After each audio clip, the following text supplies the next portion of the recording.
Hi guys, welcome back to my channel. If you're new here, nice to meet you. My name is Noémi, and today I'm going to be doing a collective thrifted book haul. Most of these books are classics. I'm super excited to be sharing these with you. I wasn't necessarily planning on doing a lot of hauls on this channel just because it can kind of perpetuate consumerism, and I think people that watch hauls might feel the need to then go out and spend more. We live in this consumer society, and so that is kind of the goal of a lot of hauls. But in my defense, I did buy all of these books used, which I think is a great way to try to be sustainable and give books that other people no longer want a new home and a new purpose. And a lot of them were very inexpensive, which is great because I'm a broke college student. So I will start with the books that I got most recently. I actually went to the Melrose Trading Post, which is in Los Angeles. If you're in the area, I highly recommend going there to look for used books because they had a great selection and you can even bargain with the seller to lower the price. So I actually got all of these books on my right for $30, which I thought was a pretty good deal. They were about $5 each, and they're in, I just dropped them. They're in super good condition. So I'm just gonna go through them. And again, the reason I wanted to share these with you is to see if you guys have read any of these books and if you're recommending them, if there's things that you liked or disliked about these books. I'd love to hear about them. Once I do read these, I'll definitely update you guys and let you know how I like them. So the first two books I got were actually Atlas Shrugged and The Fountainhead by Ayn Rand. I've actually already read The Fountainhead, but I listened to it on Audible, and it was a pretty good audiobook. I really enjoyed it. I listened to it about 2 summers ago, but I really wanted to reread it in book form just because it was such a dense, rich story, and I felt like there were so many details that I kind of missed. I think with audiobooks, it's kind of easy to sometimes drift in and out of focus, especially if you're doing other things. So yeah, I'm really looking forward to reading this. Ayn Rand is definitely a pretty controversial character. She has a lot of philosophies about selfishness in these books that I think are really interesting and that I'd love to know more about. When I do finish both of these, I will definitely let you guys know what I thought and what I gained. This one, The Fountainhead, it's about a young architect who battles against conventional standards, and it's also about her philosophy called objectivism. And there's a lot of details about architecture, but also critical commentary on the social strata that the characters are living in. And there's also a sort of interesting love story in this one.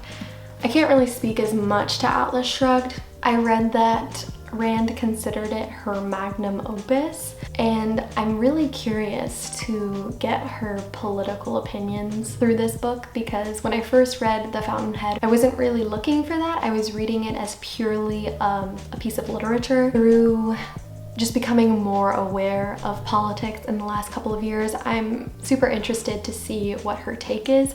I've heard it's sort of libertarian, but I need to look into it more. But yeah, so if you've read this or you've read The Fountainhead and you know a lot about Ayn Rand, please comment because I need to find out more.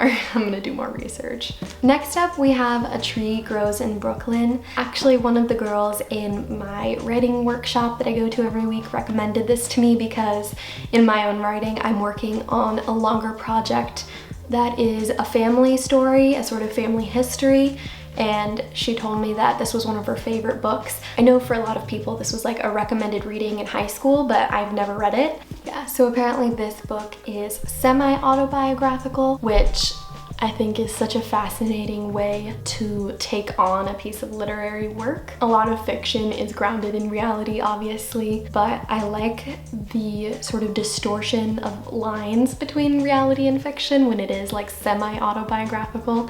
That's something that I'm definitely looking forward to experimenting with in the future. I've heard this is a really good, also just coming of age story of a girl, so I love these types of books and I'm super excited to read it, and I'm so thankful to have gotten this recommendation. The next book I'm so happy to have found at the bookseller on Melrose. It's What We Talk About When We Talk About Love by Raymond Carver. I love Raymond Carver's short stories. I was introduced to him through a class where we read a couple of his stories. I think my favorite was So Much Water, So Close to Home, but I have not read any of the other stories in this collection, so I'm super excited about reading it. Carver is famously known for a very sparse, pared down writing style, but some people don't know this. I think a lot of people do in the writing community, but he had an editor named Lish, and if you compare his writing pre-Lish and post-Lish, you will see that really what makes his writing so great is the editing. So that's just an interesting fact, but I'm super excited to read the rest of these stories, have some inspiration, and yeah.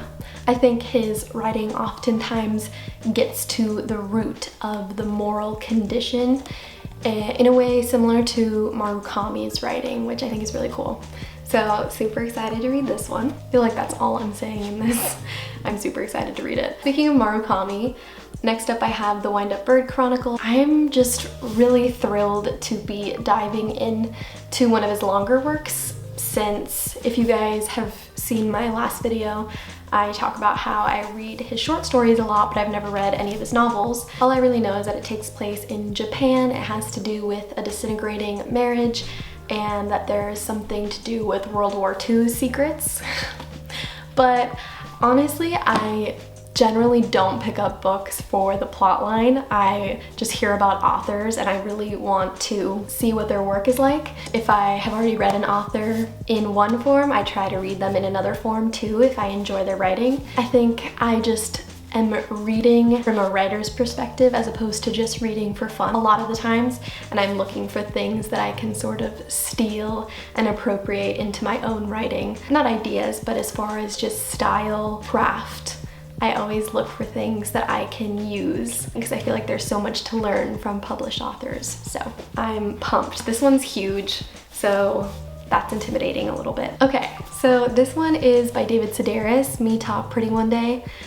I've never read David Sedaris' novels either. I'm so behind. I've heard a ton of good things about this and I've been wanting to pick it up for so long.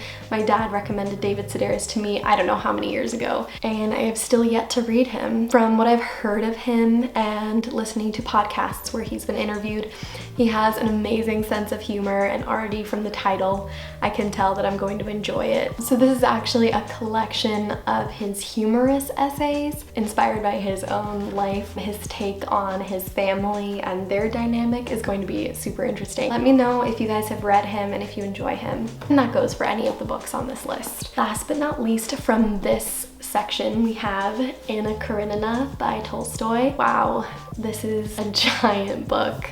I've been wanting to read Tolstoy for so long, and I feel like as an English major I haven't really made this rite of passage. So I'm super excited to start reading this. It may have to wait until I have a break in my quarters for summer. This was also just such a beautiful copy. It was practically untouched, so I knew I needed to get it because I think Tolstoy is going to be a great inspiration to me as well in my writing, since it does focus around Central Europe. Let me know what Tolstoy book, if you've read them, is your favorite, because I've heard really good things about this one. Next, I have a couple more. These three classics I got from a Savers in Orange County, which is basically like a Goodwill or a Salvation Army, and I think they were like $2 a piece or something like that. Man, used book shopping is a steal. I highly recommend, especially when you get such beautifully kept copies like this one. This is This Side of Paradise by F. Scott Fitzgerald. Of course, he wrote The Great Gatsby, but I've never read any other book by him, and of course I really enjoyed The Great Gatsby. I think I'm really going to enjoy this book because it takes place in the aftermath of World War I, and the main character dabbles in literature, so I always think it's fun as a writer and reader to read characters who are also writers and see how the authors deal with that sort of meta aspect of the text. So next I have The Metamorphosis and the Trial by Kafka. I've read a little bit of Kafka, maybe like one or two of his short stories. He's fantastic. Definitely deserves to be a classic author, but I've never read The Metamorphosis, which is like his most famous or one of his most famous. So I definitely have to get to that. As somebody who unabashedly uses the term Kafka-esque, I feel like I shouldn't really be allowed to say that until I've read The Metamorphosis, so don't hate me.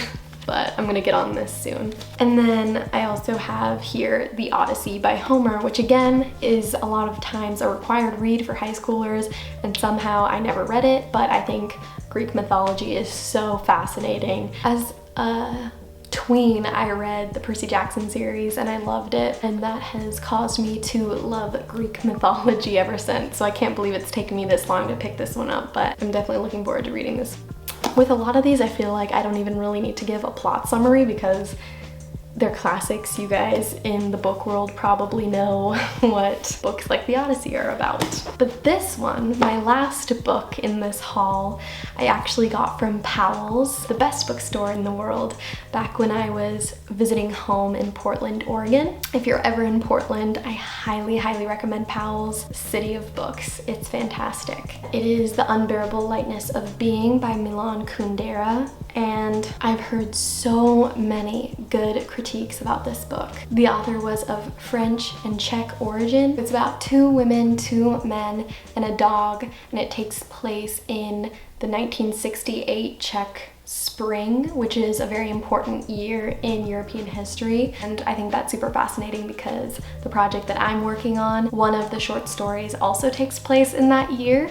And so I feel like this is just too perfectly related for me to not read it.